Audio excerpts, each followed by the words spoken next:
নমস্কার বন্ধুরা, আমি শুভেন্দু। তোমাদের সাথে রয়েছি একটি নতুন ব্লগ নিয়ে। আমি আজকে রয়েছি মালদা জেলার গৌড়ে ফিরোজ মিনারে।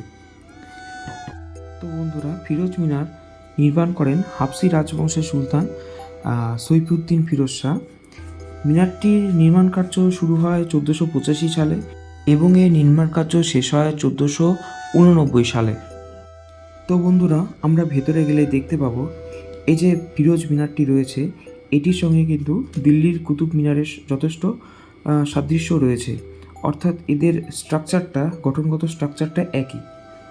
মিনারটি এএসআই দ্বারা পরিচর্যিত এবং এখানে দেখো যথেষ্ট আশেপাশে গাছ রয়েছে, ভেতরটা বেশ মনোরম একটা পরিবেশ।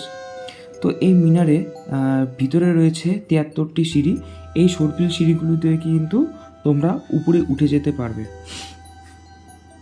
মিনারটি 85 ফিট উঁচু এবং এর পরিধি 62 ফিট। তো তোমরা দেখতেই পাচ্ছ এখানে অনেকেই ছবি তুলছিল, কারণ ভেতরকার পরিবেশটা এত সুন্দর, এত গাছ আছে এবং সুন্দরভাবে পরিচর্যা করা হচ্ছে।